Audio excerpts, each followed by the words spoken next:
রান্না করছি মাছ ভুনা, আর সেই মাছটাকেই যদি না ভুনাই তাহলে ব্যাপারটা কেমন হয়, তাই না? আসসালামু আলাইকুম, মহাজন ভাই ডেইলি ব্লগে আপনাদের সবাইকে স্বাগতম। আশা করি সবাই ভালো আছেন, সুস্থ আছেন, আমরাও ভালো আছি। তো আজকে দুপুরবেলা হঠাৎ করে ভাবছিলাম কি রান্না করব, তো হাতের কাছে মশলা ছিল, মাছটাও প্রসেসিং করা ছিল।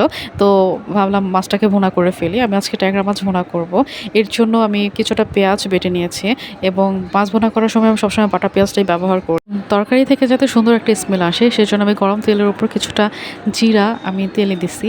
এরপর পেঁয়াজটা দিয়ে দিছি গরম তেলের উপরে, দিয়ে হালকা একটু নেড়ে চেড়ে এর মধ্যে কিছুটা আদা বাটা, রসুন বাটা এবং জিরা বাটা দিছি, এবং সামান্য পরিমাণ পানি দিয়ে দিছি যাতে মশলাটা পুড়ে না যায়। এরপর এর মধ্যে কিছুটা হলুদের গুঁড়া, শুকনো মরিচের গুঁড়া দিয়ে মশলাটাকে সুন্দর করে কষিয়ে আমি গরম পানি দিয়ে দিছি। এবং আমি তরকারির মধ্যে সবসময় গরম পানিটা ব্যবহার করি। গরম পানিটা ব্যবহার করলে তরকারির কিন্তু টেস্টটা ভালো থাকে।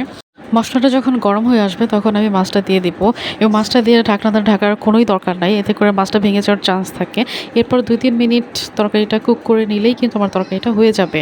মাছ মশলা দিয়ে কষে নিই তাতে কোনো সমস্যা নাই, কিন্তু মাছের মধ্যে কিন্তু পর্যাপ্ত পরিমাণ তেল, মশলা, ঝাল সব কিছুই গেছে। আপনারা এভাবে রান্না করে দেখবেন, তাহলে বুঝতে পারবেন যে তরকারিটা কত বেশি টেস্ট হয়।